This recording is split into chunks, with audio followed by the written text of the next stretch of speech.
Hello everyone, welcome and welcome back to my channel love is not poison. कहानी इस बार लेके आ गई हूँ and I am sorry guys कि 2 दिन से मैंने इसे अपलोड नहीं किया है। आई डोंट नो यार, आप लोगों को इससे इंटरेस्ट चला भी गया है या नहीं, बट इट्स ओके। मेरे घर में गेस्ट आए थे एंड ईद का टाइम है, सारे लोग गेस्ट वैसे भी आते ही हैं, तो मैं कुछ नहीं कर सकता हूँ इसमें। तो आई होप आप सब नाराज़ नहीं होंगे मुझसे। और वन शॉट कैसा लगा ज़रूर कमेंट में बताना यार। वन शॉट में कमेंट बहुत कम आ रहा है, मुझे पता नहीं क्यों यार, आपको अच्छा नहीं लगा। मैंने बेसिकली ना इसे रिकॉर्ड करने में बहुत टाइम लगा दिया था। खैर, अच्छा लगे तो ज़रूर बताना। तो चलिए आज हम लोग आज का पार्ट शुरू करते हैं। और जो लोग अभी तक याद नहीं है मतलब पिछले पार्ट में क्या हुआ था, प्लीज़ आप उसे देख लीजिएगा, ठीक है। तो चलिए शुरू करते हैं आज का पार्ट। तो पिछले पार्ट में हमने देखा था कि मैडम लैन की सच्चाई सबके सामने आ गई थी। लैन ब्लड लाइन को और साथ ही साथ मैडम यू वैन यान सबके सामने मैडम लैन की सच्चाई आ गई थी। मैडम लैन ने बस यन आयरन को पाने के लिए बाउसन सेंडन को, एक इमॉर्टल को मार दिया था। इमॉर्टल को मारना इतना आसान नहीं था। इमॉर्टल को मारने के लिए इमॉर्टल की स्पिरिचुअल एनर्जी को खत्म करना जरूरी था एंड मैडम लैन ने वही किया था। स्पिरिचुअल एनर्जी को धीरे धीरे कंज्यूम करने के लिए एक दवाई हमेशा वो खाने में मिलाकर पिलाती थी बासन सेंटन को, जिस वजह से उनकी जो स्पिरिचुअल पावर थी धीरे धीरे खत्म होती गई एंड धीरे धीरे वो मॉडल बनती गई। एंड मॉडल जब वो बन गई ना, उसके बाद उनकी बॉडी वैसे भी छोड़ दिया था। उस दवाई में एक ऐसे तरीके का पॉइजन था ना, जिस वजह से जैसे मतलब होता है ना, स्पिरिचुअल एनर्जी जैसे सोख लेता है ना वो दवाई की, धीरे धीरे ना इंसान को मतलब मौत के करीब भी लाता है। एंड वही दवाई पीने के बाद से उनकी डेथ हो गई। इतना सब कुछ करने के बाद भी मैडम लैन को रिग्रेट नहीं था। मतलब कह सकते हो कि मैडम लैन इतना ही ज़्यादा उस यन आयरन को पाने के लिए पागल हो गई थी कि वो अपने बेटी को भी मारने के लिए तैयार है। यार सच में एक इंसान इतना लालच में भी आ जाते हैं कि लोग अपने ही बेटे को भी मारने के लिए तैयार हैं, अगर उसे अपने बेटे को मारना भी पड़े। मैडम लैन ने याओशी को मोहरा बनाया अपने काम के लिए। अगर याओशी उसका काम का नहीं होता ना, तो वो उसे घूर कर भी नहीं देखती। इतना ज़्यादा लालच में आ गई थी। सच में किसी चीज़ को पाने के लिए अपने ही बेटे को मोहरा बनाना, अपनी ही बेटे की ज़िंदगी को तबाह करना, ये किस तरह की माँ हो सकती है?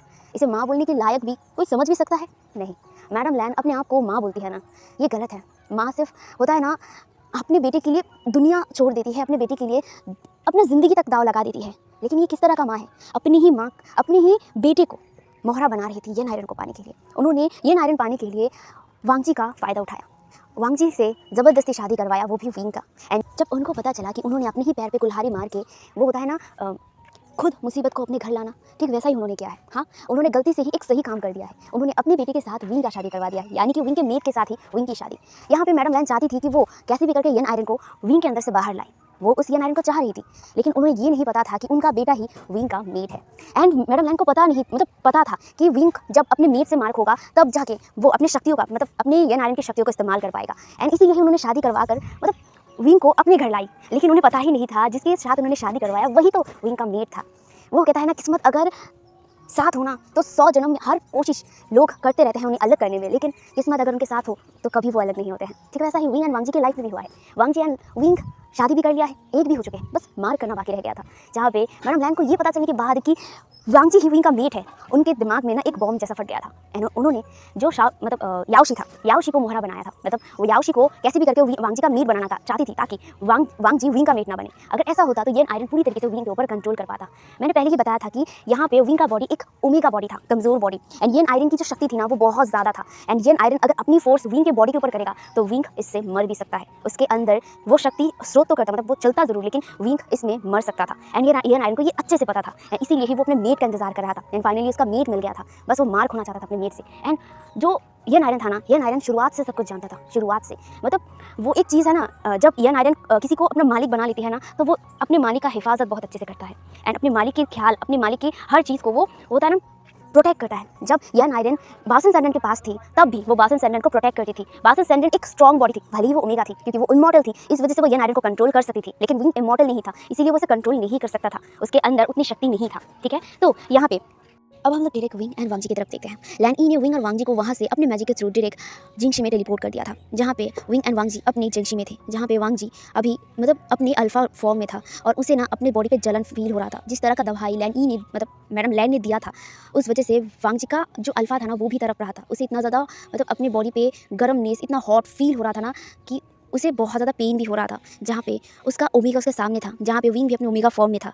विंग जो वांगजी के पास जाता है और वांगजी को हक करता है। वांगजी ना अभी बहुत पेनफुली खड़ा हुआ था और विंग वांगजी के पास जाके वांगजी को एकदम हक कर लिया था और वो ना उसे उसके बैक को ना सहला रहा था, उसे शांत करने के लिए, क्योंकि वो देख पा रहा था कि उसका अल्फा कितना ज़्यादा पेन में है, कितना ज़्यादा पेन झेल रहा है।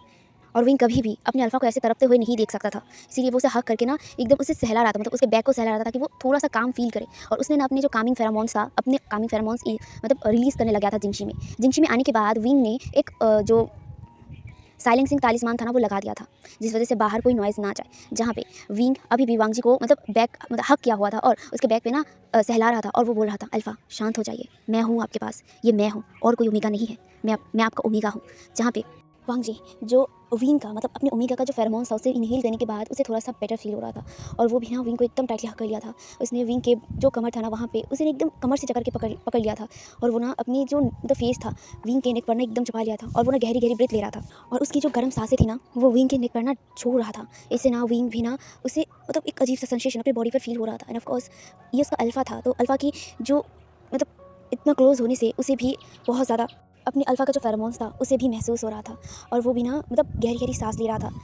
उसके अल्फ़ा का जो फेरोमोन्स था वो बहुत ज़्यादा ही डोमिनेटिंग था, उसके लिए सेक्सुअली डोमिनेटिंग था। जहाँ पे वांग जी जो विंग के नेक पर ना अपना मुँह रखा था ना, तो वो ना धीरे-धीरे अपने जो टंग था उससे विंग के नेक को ना मतलब लिक कर रहा था। जहाँ पे ये देखकर ना विंग के मुँह से ना आवाज़ें निकलने लगा था।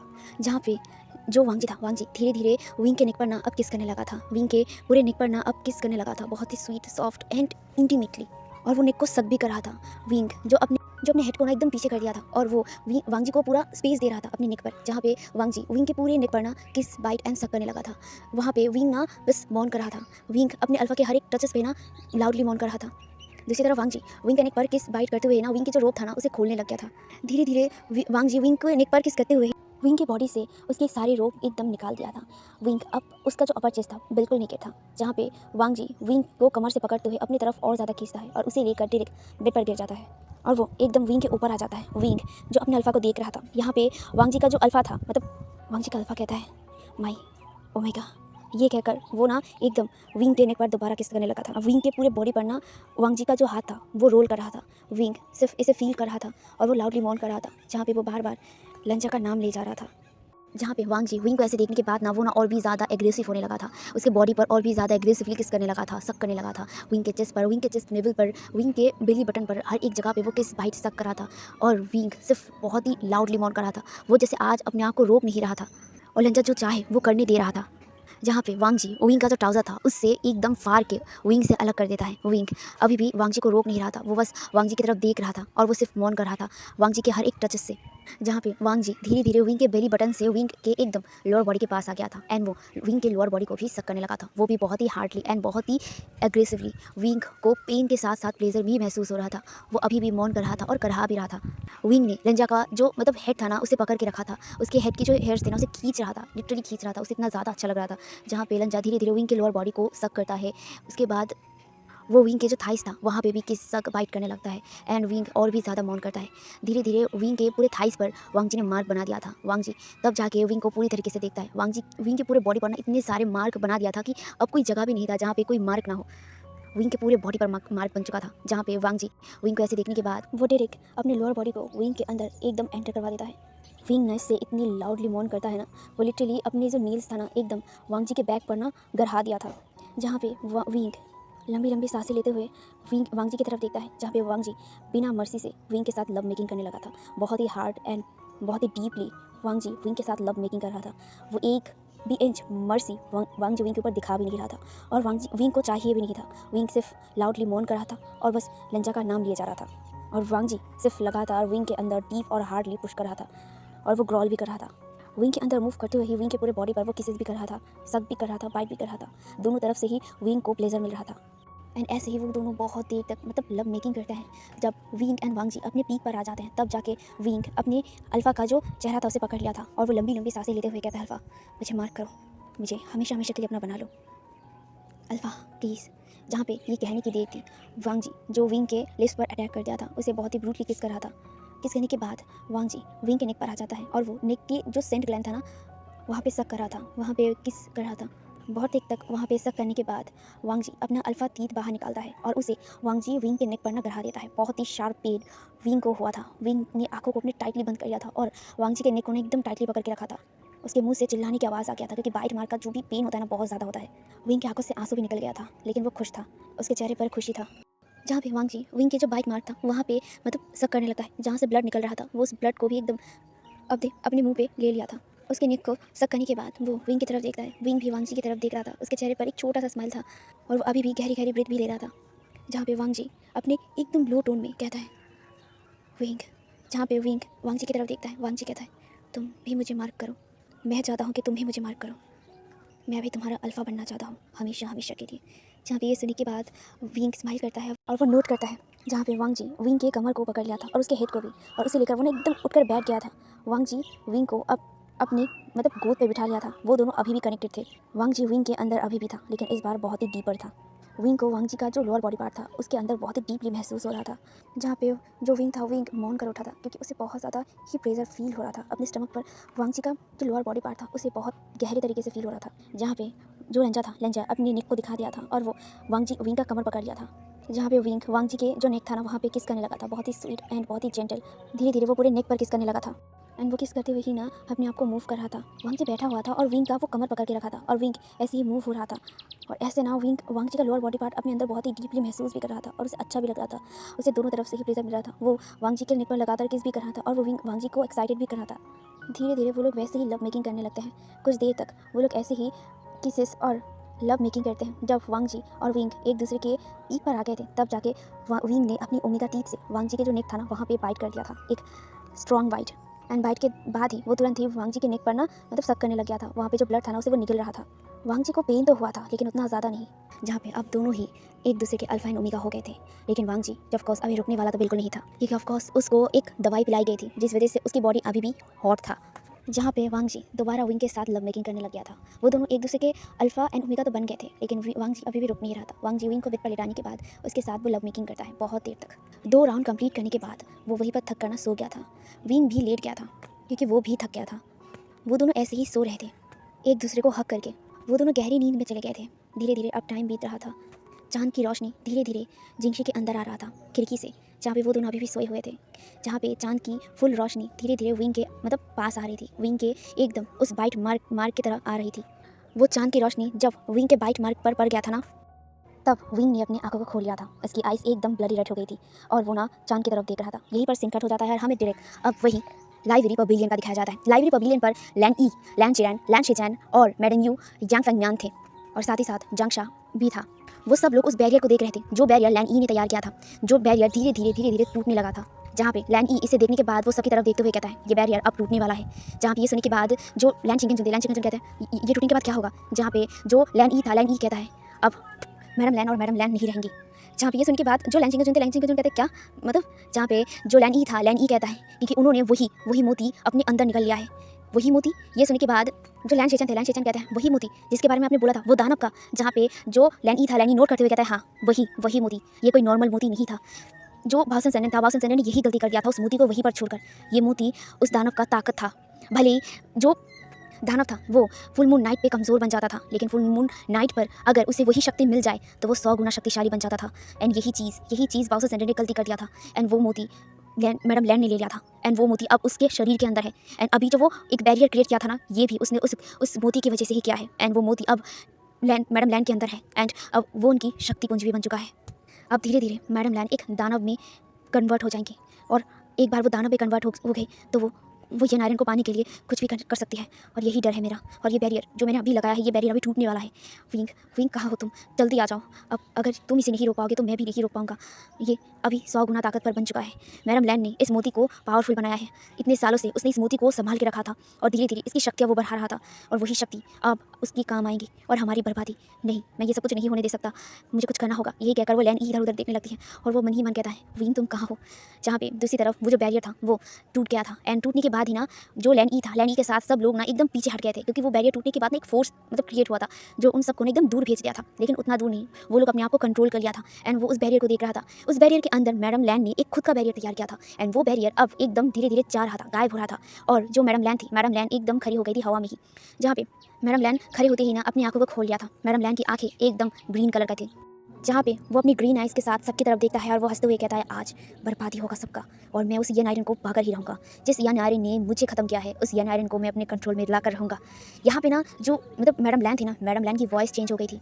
मैडम लैन की वॉइस ना बहुत ही अजीब और बहुत ही डरावना लग रहा था। जहाँ पे मैडम लैन ये कहने के बाद वो सबकी तरफ देखता है और वो ना अपने हाथों से ही ना डार्क एनर्जी सबकी तरफ थ्रो करता है एंड वो डार्क एनर्जी उन सब के ऊपर भारी पड़ जाता है। सब ना बहुत बहुत दूर जाके गिरे थे। जहाँ पे जो लैन ई थी, लैन ई अपनी शक्तियों की मदद से ना खुद को बचाने की कोशिश करता है, लेकिन फिर भी उनको भी ये वार सहना पड़ा था। वो अपनी आसपास एक बैरियर लगा दिया था। साथ ही साथ वो मैडम लैन के ऊपर हमला भी कर दिया था अपने स्पिरिचुअल पावर से, जहाँ पे जो मैडम लैन अपने डार्क एनर्जी से लैन ई का जो स्पिरिचुअल एनर्जी था उसे भी एकदम दूर फेंक दिया था, मतलब वहीं पे रोक दिया था। एंड वो लैन ई की तरफ देखते हुए कहता है तुम मेरा कुछ नहीं बिगाड़ सकते हो, कुछ नहीं, और ना ही वो यन आयरन, तुम सब मरोगे, तुम सब मरोगे। जहाँ पे ये कहकर ना वो सब की तरफ ना हमले करने लग गया था। सब लोग ना मतलब उस हमले से बचने की कोशिश कर रहे थे। सब लोग अपने स्पिरिचुअल एनर्जी, अपने स्पिरिचुअल वेपन से ना मैडम लैन के ऊपर हमला करने लग गए थे। एंड खुद लैन चिंगेन जुन भी हमला कर रहे थे, क्योंकि वो अपने अपने वाइफ को देख रहे थे। मतलब उसका वाइफ अब ना एकदम अलग हो गया था, सबसे अलग। वो इसे नहीं जानते हैं। अब जो वो मैडम लैन को देख रहे हैं, अपनी ओमेगा को देख रहे हैं, ये वो नहीं है जिसे वो प्यार किए थे। और किस तरह से बेरहमी से अपनी ही बेटी के ऊपर वो हमला कर रहे हैं। लैन शिचैन के ऊपर किस तरह से हमला कर रहे हैं, एक भी मर्जी नहीं दिखा रहे हैं। जहाँ पे ये सब कुछ देखकर ना जो लैन चिंगेन जुनता है उन्हें बहुत ज़्यादा ही दुख पहुँचता है, बहुत ज़्यादा। और वो भी अपने स्पिरिचुअल वेपन से ना मतलब मैडम लैन की वार को रोकने की कोशिश करती है। जहाँ पे जो लैन ई था, लैन ई भी मतलब मैडम लैन के साथ लड़ने लगी थी। एंड ऑफ कोर्स वो एक इमॉर्टल थी, उनके पास पावर थे एंड वही पावर्स वो इस्तेमाल कर रहे थे। जहाँ पे लैन ई और मैडम लैन के मतलब लड़ाई शुरू हो गया था। वहाँ पे सब लोग अब इन सबसे ना थोड़ा सा दूर चले गए थे, क्योंकि वो लोग घायल हो गए थे मैडम लैन के हमले से, क्योंकि ये फोर्स बहुत ज़्यादा था। मैडम लैन की शक्ति ना अब जैसे 100 गुना बढ़ चुकी थी। ये सबको फील हो रहा था, इनफैक्ट लैन ई को भी फील हो रहा था। मैडम लैन ने वो मोती को अपने पास रखा था, तब वो उसे निगला नहीं था अपने शरीर के अंदर, उसने मतलब नहीं लिया था उसे, बस एक बॉक्स में रखा था। एंड धीरे धीरे वो इसकी एनर्जी को बढ़ाने लग गई थी। उसके बाद उसने अपने अंदर निकाल लिया था। जैसे यन आयरन विंग के अंदर एक पावर सोर्स बन के रह गया था, ठीक है, वैसे ही वो मोती मैडम लैन का पावर सोर्स बन गया था। जहाँ पे अब हम यहाँ पे जो मैडम लैन था, मैडम लैन का देखते हैं। मैडम लैन ई के साथ बहुत ही धमाल से मतलब लड़ाई कर रहे थे। लिटरली वो दोनों एक दूसरे के पावर के साथ लड़ रहे थे। दोनों ही अपनी अपनी पूरी ताकत लगा रहे थे। एंड लैन ई कहीं ना कहीं भारी पड़ रही थी मैडम लैन के ऊपर। एंड मैडम लैन भी कोशिश कर रही थी कि लैन ई को वो मार पाए, क्योंकि वो मारना चाहता था इससे। ये उसके रास्ते का कांटा बन रहा था। जहाँ पे वो लड़ते हुए ही लैन ई की तरफ देखते हुए कहता है तुम्हें मरना होगा, तुम मेरे रास्ते का कांटा बन गए हो, मैं तुम्हें मार डालूंगा। मुझे उस यन आयरन पाने से तुम लोग रोक नहीं पाओगे। वो यन आयरन मेरा होगा। ये यन आयरन पहले मेरा बर्बादी बना था और इस बार मेरा शक्ति बनेगा और मैं उसे पाकर रहूँगा। जहाँ पे ये कहने के बाद वो इस बार एक फोर्सफुल हमला लैन ई की तरफ करता है। एंड लैन ई इस फोर्स के साथ वो बहुत दूर चली गई थी। एंड वो ना एकदम मतलब घायल हो गई थी। वहाँ पे ना उस फोर्स से ना एक ब्लास्ट जैसा हुआ था। एंड मैडम लैन ई था, लैन ई एकदम बहुत दूर जाके गिरी थी। उनके पूरे मतलब रो पे ना कट के निशान थे, वहाँ से ब्लड भी निकल रहा था। एंड वो हाँफ भी रही थी, वो थक भी गई थी। जहाँ पे वो ना एकदम अपने घुटनों पर बैठ गई थी। जहाँ पे मैडम लैन गुस्से में मतलब चारों तरफ देखता है और वो कहता है कहाँ हो विभूषण, कहाँ हो, सामने आओ, आज मैं तुम्हें मार डालूंगा और मैं तुमसे वो यन आयरन पाके रहूँगा। ये मैडम लैन का वादा है। कहाँ हो, कहाँ, किस बिल में छुपे हो, बाहर आओ। मैं हूँ तुम्हारा मालिक, तुम्हारा असली मालिक, बाहर आओ यन आयरन, जल्दी बाहर आओ। जहाँ पे ये कहकर ना वो भौंकने लगा था, लिटरली वो चिल्लाने लगा था। जहाँ पे एक आवाज़ सबको साइलेंट कर दिया था। जहाँ पे एक डीप वॉइस में कहता है मैं यहाँ हूँ मैडम लैन। ये सुनने के बाद मैडम लैन अपने पीछे मुड़ती है। वहाँ पे एक ब्लैक रूफ में एंड टोटली ब्लैक रूफ में विंग खड़ा था। विंग का चेहरा इस बार डेविल था, डेविल जैसा चेहरा, उसकी आईज एकदम रेड एंड उसके चेहरे पर एक स्मग था। और उसी एटीट्यूड के साथ वो मैडम लैन के सामने खड़ी हो जाती है और वो कहती है तो क्या कहा था आपने कि मैं आपका हूँ? हाँ, इतना आसान है यन आयरन को हराना। यन आयरन मेरा है, विभूषण का, और इस बार पूरी तरीके से है। ये सुनने के बाद मैडम लैन गुस्से में कहता है यन आयरन मेरा है, तुम मुझे दोगे। जहाँ पे ये सुनने के बाद विंग कहता है आह, बेचारे मैडम लैन, ये आपका सपना ही रह जाएगा। बरसों से आपका सपना था और सपना रहेगा। ये नायरन तो मेरा है और ये नायरन से अब मैं जुड़ चुका हूँ, विभूषण जुड़ चुका है। ये कहने के बाद वो तुरंत ही एकदम मैडम लैन के सामने आके खड़े हो गई थी। एकदम 1 इंच भी उन दोनों में डिस्टेंस नहीं था। एंड वो ना एकदम मैडम लैन का गला पकड़ लिया था। मैडम लैन ना एक पल के लिए एकदम शॉक हो गई थी। जहाँ पे विंग एक डेविल से स्माइल करते हुए उसके गले को दबाते हुए कहता है कहा तुमने मैं तुम्हारा हूँ? हाँ, इतनी बड़ी हिम्मत कि तुम मुझे अपना बताओ। एक बात कान खोल कर सुन लो, ना ही मैं तब तुम्हारा था और ना ही मैं अब तुम्हारा हूँ और ना ही मैं कभी तुम्हारा बनूंगा।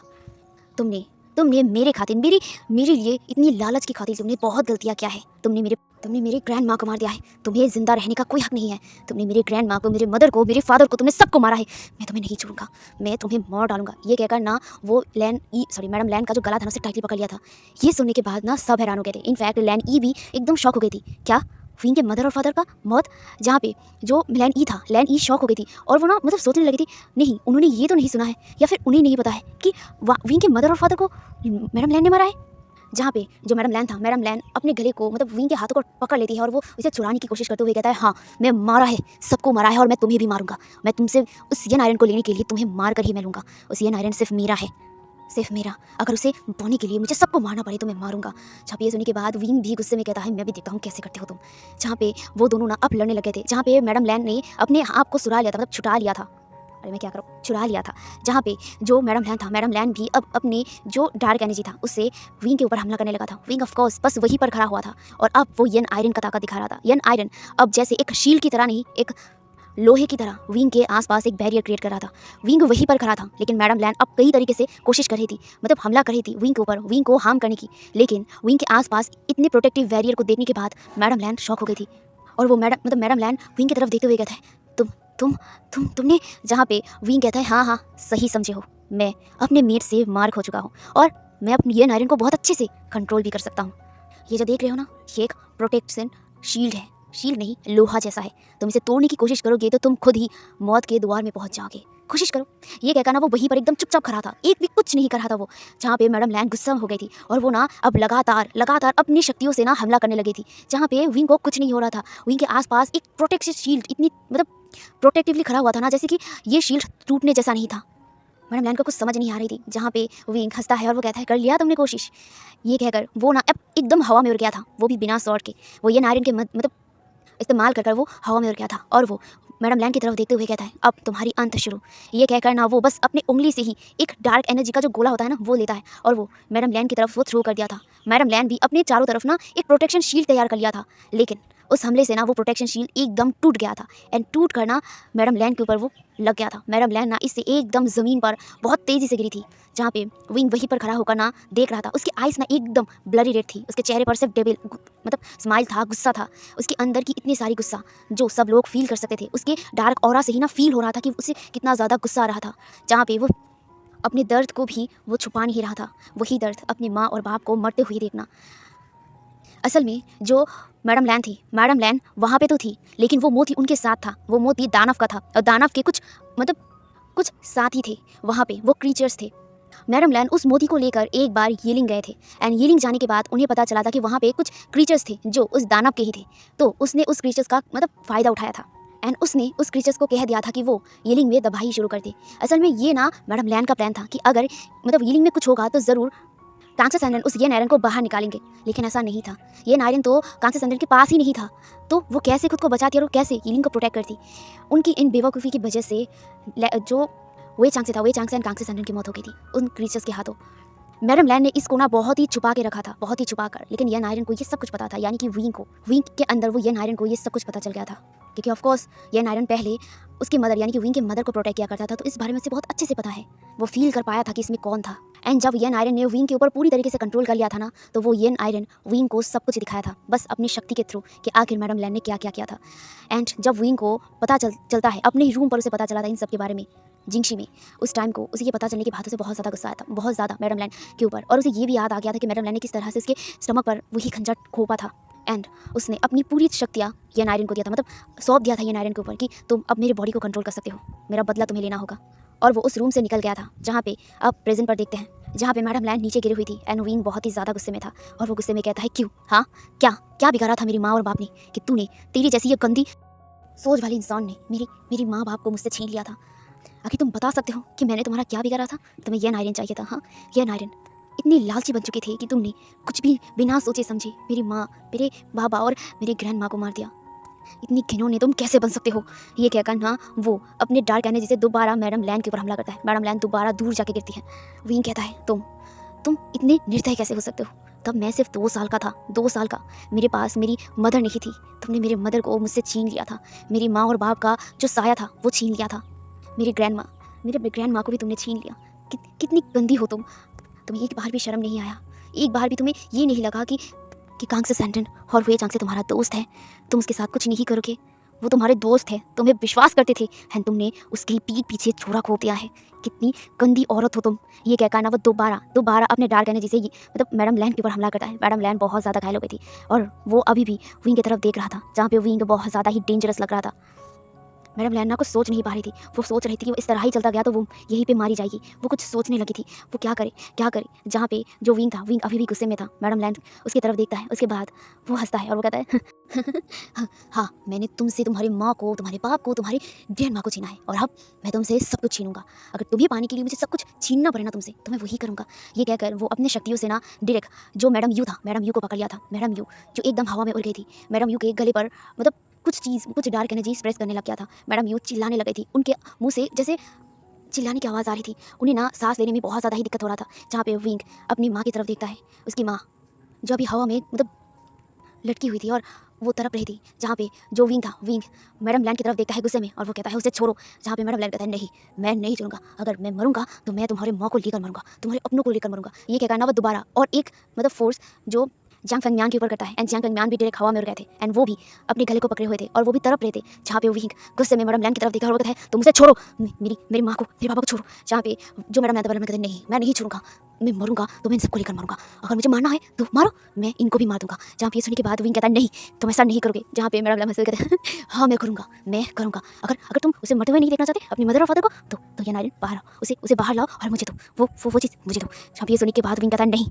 मैं से नहीं दूंगा। जहाँ पे मैडम लैन कहता है तो फिर तुम अपने तुम्हारे इस मदर और फादर को भी मरते हुए देखो। ये कहकर ना वो उनके मतलब गले पर ना अब प्रेस करने लग गया था। जहाँ पे मैडम लैन और जो सॉरी मैडम यू और फैंगम्यान को अब सांसें लेने में और भी ज़्यादा दिक्कत होने लगा था। उनकी सांसें फूल रहा था। जहाँ पे जो विंग था, विंग अपने मदर और फादर को देख रहा था। उनकी एक्सप्रेशन देखकर ही उसे समझ आ गया था कि उनको प्रॉब्लम हो रहा है सांस लेने में। जहाँ पे विंग कहता है नहीं, छोड़ दो उसे वरना मैं तुम्हें सच में मार दूंगा। जहाँ पे जो मैडम लैन कहता है हाँ मार दो, कोई नहीं, अगर तुम मार भी दोगे ना तो मैं मरूंगा, लेकिन मेरे साथ ही साथ तुम्हारे ये मदर और फादर भी मरेंगे। अगर मैं नहीं जिंदा रहूंगा तो तुम्हारे साथ कोई जिंदा नहीं रहेगा, तुम्हारे अपने भी जिंदा नहीं रहेंगे। ये सुनने के बाद ना विंग कहता है देखो तुम अपना हाथ पार करो। जहाँ पे वांग जी मतलब विंग को देखकर मैडम लैन कहते हैं हाँ मैं अपना हाथ पार कर रहा हूँ तो तुम भी अपना हाथ पार करो, और अगर तुम मुझे मारोगे ना तो मैं तुम्हारे मदर और फादर को लेकर मरूंगा। ये कहकर ना वो और भी ज़्यादा स्प्रेस करने लगते हैं। जहाँ पे जो मतलब मैडम यू को अब ना सच में इतना ज़्यादा मतलब सांस लेने में तकलीफ होता है ना, वो अपना जो आइस था ना धीरे धीरे बंद करने लगा था। ये देखकर ना विंग को और भी ज़्यादा डर लगने लगा था और वो मैडम लैन की तरफ देखकर और कहता प्लीज़ उसे छोड़ो, प्लीज़ उसे छोड़ो। ये कहकर ना वो उनकी तरफ मतलब अपना एनर्जी भेजने लगा था, लेकिन मैडम लैन ये करने नहीं दिया था और वो विंग की तरफ देखता है। वो कहता है अगर तुम अपनी माँ और बाप को बचाना चाहते हो तो चुपचाप ये नायरन को मेरे हाथ में दे दो मुझे। जब ये सुनने के बाद विंग जो अपने मदर और फादर की तरफ देखता है कि ऑलरेडी उनकी लाइक सांसें रुकने जैसा था। जहाँ पे ये देखने के बाद विंग अपनी आंखों को बंद करता है और फिर अपनी मुट्ठी को टाइट कर लेता है और वो बहुत ही गुस्से में मैडम लैन की तरफ देखता है और वो कहता है देखो तुम ये ठीक नहीं करो। जहाँ पे मैडम लैन कहता है हाँ ज़्यादा बकवास नहीं, अगर इस बार तुम वो ये नायरन मुझे नहीं दोगे ना तो मैं सच में इनको मार दूंगा। ये क्या करना वो दोबारा उनके ऊपर मतलब अपनी ग्रिप टाइट करने ही वाली थी, तभी विंग कहता नहीं रुको, ठीक है मैं देने के लिए तैयार हूँ ये नायरन को। जहाँ पे ये सुनने के बाद मैडम लैन खुश होते कहता है गॉड ये तुम्हें बहुत पहले ही करने देना चाहिए था, बहुत पहले ही कर देना चाहिए था। जहाँ पे ये सुनने के बाद जो फैंगम्यान बहुत ही मुश्किल से कहता है नहीं बेटा नहीं, ये तुम क्या कर रहे हो। जहाँ पे जो विंग था, विंग अपने फादर की तरफ देखता है, वो कहता है नहीं माँ नहीं फादर, मैं आप लोगों को नहीं खो सकता हूँ। ऑलरेडी मैंने अपने माँ और पापा को खो दिया है और मैं आपको नहीं खो सकता हूँ। मेरे लिए ये नायरन कुछ भी नहीं है, अगर आप मेरे साथ हो मुझे और कुछ नहीं चाहिए। मैं इसे देने के लिए तैयार हूँ। जब ये कहकर वो मैडम लैन की तरफ देखता है और वो गुस्से में कहता है उसे छोड़ दो, मैंने कहा ना कि मैं तुम्हें ये नायरन दे दूंगा। जहाँ पे ये सुनने के बाद मैडम लैन कहते हैं हाँ दे तो दोगी, लेकिन मैं तुम्हें भरोसा नहीं करता हूँ। जब तक तुम ये नायरन मुझे नहीं दोगे तब तक मैं इनको नहीं छोड़ूंगा। जहाँ पे ये सुनने के बाद विंग गुस्से में कहता है मैंने कहा ना मैं दूंगा। जहाँ पे मैडम लैन भी कहता है अगर तुम कोई चालाकी करोगे तो फिर इसीलिए पहले मुझे वो ये नायरन मिलेगा तब जाके मैं तुम्हारी मदर और फादर को छोड़ूंगा। जहाँ पे ये सुनने के बाद विंग कहता है ठीक है पर तुम्हें छोड़ना होगा। जहाँ पे ये सुनने के बाद मैडम लैन कहता है हाँ मैं छोड़ दूंगा। ये कहकर वो कहता है अब ये नायरन मुझे दो। जहाँ पे विंग कहता है मुझे नहीं पता कि ये नायरन कैसे लोगे, बस ले लो मुझसे। जहाँ पे ये सुनने के बाद विंग मतलब मैडम लैन कहता है अपने बॉडी के अंदर से ये नायरन को बाहर निकालो। जहाँ पे विंग कहता है मुझे नहीं पता कि ये कैसे निकालते हैं, मुझे नहीं पता। जहाँ पे ये सुनने के बाद मैडम लैन कहती है ओह ठीक है, अगर तुम्हें नहीं पता तो मैं ही इसका हल ढूंढ लेता हूँ। तुम्हें मार कर ही मैं इस नायरन को अपना बना पाऊंगा, तो तुम्हें मरना होगा। जहाँ पे ये सुनने के बाद मैडम यू जो थोड़ी बहुत होश में थी वो कहती है नहीं तुम मेरे बेटे को नहीं मारोगे नहीं। जहाँ पे विंग की तरफ देखकर मैडम यू कहता है नहीं विंग तुम ऐसा मत करो, वो ये नायरन तुम उसे मत दो, खुद को हार्म करने मत दो। जहाँ पे विंग कहता है नहीं माँ अगर आप लोगों को बचाने के लिए मुझे मरना पड़े तो मैं मरने के लिए तैयार हूँ। जहाँ पे ये कहकर वो मैडम लैन की तरफ देखता है और वो कहता है ठीक है ले लो मुझसे ये नायरन, मुझे मेरी जान लेकर, लेकिन तुम्हें वादा करना होगा कि तुम मुझे मारने के बाद मेरी माँ को और बाप को छोड़ दोगे। जहाँ पे ये सुनने के बाद मैडम लैन कहता है हाँ मैं छोड़ दूंगा, बस वो ये नायरन मुझे दे दो। जहाँ पे ये सुनने के बाद विंग वो कहता है ठीक है। जहाँ पे ये कहकर ना वो एकदम अपनी शक्तियों को एकदम लूज़ कर चुका था। अपने आसपास जो बैरियर उसने लगाया था ना वो उस बैरियर को हटा दिया था। जहाँ पे मैडम लैन इससे खुश हो गई थी और वो ना खड़ी होती है और वो धीरे धीरे अपने जो स्पिरिचुअल वेपन था यानी कि तलवार को बुलाती है, समन करती है और वो धीरे धीरे विंग की तरफ बढ़ने लगा था। विंग वहीं पर खड़ा हुआ था जहाँ पे विंग जो अपने मदर और फादर की तरफ देखता है और वो कहता है माँ पापा आप लोग ठीक रहिएगा। ये कहकर ना वो अपने आँखों को बंद कर लिया था, वो तैयार था मरने के लिए।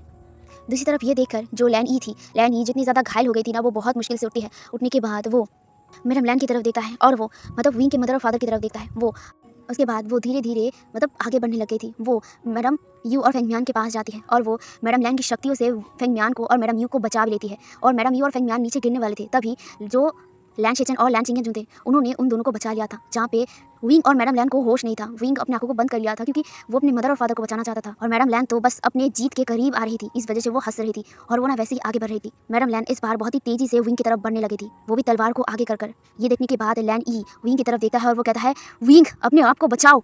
ये सुनने के बाद विंग तुरंत ही वहाँ से एकदम उठकर हट जाता है। जहाँ पे मैडम लैन गुस्से में विंग की तरफ देखता है, विंग जो तुरंत ही अपने मदर और फादर की तरफ देखता है। वो लोग सेफ जगह पे थे। ये देखने के बाद विंग अब मैडम लैन की तरफ बहुत ही गुस्से में देखती है और वो ना इस बार गुस्से में ना अपनी मतलब शक्तियों से मैडम लैन की तरफ बढ़ती है। मैडम लैन भी विंग की तरफ देख रहा था, लेकिन वो भी ना अब गुस्से में थी और वो ना अपने तलवार के थ्रू विंग की तरफ बढ़ रहा था। विंग एंड मैडम लैन तेजी से अपनी तरफ बढ़ रहे थे। विंग अपने डार्क एनर्जी को मैडम यू की तरफ मैडम लैन की तरफ अटैक करती है, एंड दूसरी तरफ मैडम लैन अपने स्पिरिचुअल एनर्जी और अपने तलवार से विंग के ऊपर हमला करता है। यहाँ पे मैडम लैन ने अपने तलवार को थ्रो कर दिया था विंग की तरफ, एंड विंग ने थ्रो कर दिया था अपने डार्क एनर्जी को मैडम लैन की तरफ। यहाँ पे मैडम लैन को उस डार्क एनर्जी ने बहुत तेजी से हिट किया था, एंड मैडम लैन बहुत दूर जाके गिरी थी। एंड दूसरी तरफ वो तलवार मैडम लैन की स्पिरिचुअल एनर्जी के साथ साथ मैडम लैन की जो डार्क एनर्जी था उससे मतलब मिलकर विंग की तरफ बढ़ रहा था। विंग इससे पहले वो कुछ कर पाता, वो तलवारी ना बहुत तेजी से विंग की तरफ बढ़ रहा था और विंग के आसपास ना कोई बैरियर नहीं था, क्योंकि विंग ने खुद उस बैरियर को हटा दिया था। जहाँ पे विंग जो मतलब कुछ कर नहीं पा रहा था, वो इतना ज़्यादा एकदम फ्रोज हो गया था। वो तलवार को देखकर वो वहीं पर एकदम स्टैचू बन गया था।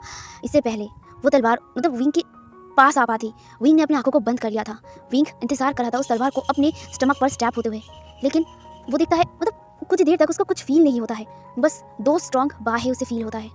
ये देखने के बाद, ये महसूस करने के बाद विंग ने तुरंत ही अपनी आंखों को खोल लिया था और वो अपने सामने देखता है। वो एकदम फ्रोज हो गया था। उसके सामने वो कहता है, लंजा। ये कहकर ना वो चिल्ला उठा था, क्योंकि सच में लंजा सामने था। लंजा विंग को एकदम टाइटली हक करके रखा था। जहाँ पे विंग जो लंजा को देखता है और वो लंजा के बैग में देखता है। लंजा के बैग में एकदम वो जो तलवार था ना एकदम घुस गया था। विंग इससे इतना ज़्यादा फ्रोज और डर गया था ना, और वो चिल्ला कर कहता है, लंजा। ये कहकर ना वो लंजा को देखता है। लंजा जो विंग की तरफ देख रहा था, उसकी आंखों में आंसू थे और वो विंग की तरफ देख रहा था। जहाँ पे विंग चिल्लाते हुए कहता है, लंजा तुमने ऐसे क्यों किया। जहाँ पे विंग को देखकर लंजा कहता है, विंग। ये कहकर ना लंजा विंग के चेहरे को पकड़ता है, उसके फॉरहेड पर किस करता है और वो उसके लिप्स पर भी किस करते हुए कहता है, विंग। ये कहकर ना वो एकदम विंग के बाहों पर ही गिर गया था। विंग ने तुरंत ही लंजा को पकड़ लिया था। जहाँ पे लंजा एकदम नीचे गिर गया था। विंग भी लंजा को अपने गोद में बिठा लिया था। वो तलवार उसने वांगची की बॉडी से हटा दिया था और वो विंग के लंजा के बॉडी मतलब लंजा के चेहरे को पकड़ते हुए लंजा, ये क्या हुआ, तुमने ये क्यों किया। जहाँ पे लंजा विंग की तरफ देखता है, वो कहता है, तुम्हें पता है मैं हमेशा ही अपनी माँ से सुनता रहता हूँ कि लव पॉइजन की तरह होता है। अगर लव पॉइजन की तरह होता है तो पॉइजन हमारे अंदर फैल जाता है और हमें बुरी तरीके से बर्बाद कर देता है। और तुम्हें पता है, माँ की बात आज सच हो गई है, क्योंकि मैं सच में तुमसे प्यार कर लिया है। हाँ विंग, मैं तुमसे प्यार करता हूँ। मैं हमेशा करता रहूँगा। पर एक डिफरेंस है, तुम्हारा प्यार मेरे लिए कभी पॉइजन नहीं था, लेकिन पॉइजन बना तो माँ का प्यार। मेरा माँ का प्यार ही मेरे लिए पॉइजन बन गया है। देखो, आज माँ का तलवार ही मेरे अंदर जहर डाल रहा है। मैं मर रहा हूँ विंग, अपने प्यार के लिए मर रहा हूँ। ये कहकर ना वो रोने लग गया था। सच में वो बचपन से ही अपने माँ से प्यार करता था, अपनी माँ की हर बात मानता था। आज उसी माँ की तलवार उसके स्टमक पे था, एक जहर बन के। जहाँ पे ये सुनने के बाद विंग कहता है, लंजा ये क्या कह रहे हो तुम। जहाँ पे लंजा कहता है, हाँ मैं ठीक कह रहा हूँ विंग, आज मेरी माँ की प्यार ही मेरा जहर बन गया है। मैं सच में जीना नहीं चाहता हूँ। मैंने कभी भी अपनी माँ से नफरत नहीं किया है और ना आज भी कर पाऊँगा। बस यही है कि मैं तुमसे प्यार करता हूँ बहुत ज़्यादा विंग। जब विंग लंजा को हक करता है और वो रोते हुए कहता है, नहीं लंजा, ऐसा मत कहो, तुम्हें कुछ नहीं होगा, मैं तुम्हें कुछ नहीं होने दूँगा। जहाँ पे लंजा कहता है, विंग मुझे नहीं पता कि मैं ज़िंदा रहूँ क्या नहीं, पर मैं चाहता हूँ कि तुम खुश रहो। शायद तुम्हारा और मेरा किस्मत एक नहीं था, मैं तुम्हारे लिए नहीं था। हो सके मुझे माफ़ कर दो विंग, मैं तुम्हें प्रोटेक्ट नहीं कर पाया हूँ अपनी माँ से। मैं नहीं जानता था कि मेरे माँ तुम्हारी लाइफ की इतनी बड़ी दुश्मन बन जाएगी। मुझे माफ़ करना विंग, मुझे माफ़ करना। जहाँ पे लंजा को ऐसे बातें कहते हुए देखकर नवीन कहता है, नहीं तुम ऐसे क्यों कह रहे हो, तुम्हें कुछ नहीं होगा, तुम मुझे ऐसे ऐसे छोड़ के नहीं जा सकते हो रंजा, प्लीज़ ऐसा मत करो, मैं तुम्हारे बिना कैसे जीऊँगा, मैं तुम्हारे बिना नहीं जी सकता रंजा, प्लीज़ ऐसा मत करो। जब फिर रंजा विंग की तरफ देखता है और अपने हाथ को विंग के जो चिक्स था वहाँ पे रखता है और वो कहता है, विंग आई लव यू। ये कहकर ना उसने अपनी आंखों को बंद कर लिया था। जहाँ पे रंजा को ऐसे देखा विंग कहता है, रंजा रंजा उठो, रंजा ऐसा मत करो, उठो रंजा। ये कहकर ना वो विंग रंजा के चेस्ट पर मतलब अपने सिर रख दिया था और वो जोर जोर से रोते हुए कहता है, रंजा ऐसा मत करो, तुम मुझे छोड़ के नहीं जा सकते हो, तुम मुझे छोड़ के नहीं जा सकते हो रंजा, उठो, तुम्हें उठना होगा, मेरे लिए उठना होगा तुम्हें, तुम मुझे ऐसे छोड़ के नहीं जा सकते हो रंजा, उठो। ये वो बार बार बोल रहा था, जहाँ पे सब लोग रो रहे थे, जहाँ पे लंच चैन भी वहाँ पे आ गए थे और वो विंग और लंजा को देख रहे थे। वो लंजा को उठाने की कोशिश करता है लेकिन लंजा कोई हलचल नहीं कर रहा था, वो एकदम बेहोश, एकदम जैसे बॉडी को छोड़ दिया था। जहाँ पे ये सब कुछ देखकर विंग के जोर जोर से रोते हुए कहता है, नहीं नहीं तुम मुझे ऐसे छोड़ के नहीं जा सकते हो, नहीं। ये कहकर ना वहीं पर वो रो रहा था, रंजा के चेस्ट पर अपना सिर रखकर टाइटली हग करते हुए रो रहा था। है एवरीवन, तो आज का पार्ट मैं यहीं पर रखता हूँ। तो गाइस कैसा हो आज का पार्ट ज़रूर बताना। ये आई नो एंडिंग पर थोड़ा सा सैड आपको लगा है, बट डोंट वरी, ये हैप्पी एंडिंग स्टोरी है तो आखिर में हैप्पी एंडिंग ही होगा। अब शायद इसका एक और पार्ट आएगा आई गेस, जल्दी मिलेंगे इसके नेक्स्ट पार्ट में, चिंता मत करो, हैप्पी एंडिंग स्टोरी है तो हैप्पी एंडिंग ही होगा। और ज़रूर बताना आज के पार्ट कैसा लगा आप सभी को। तो आज के लिए यही तक, बाय बाय।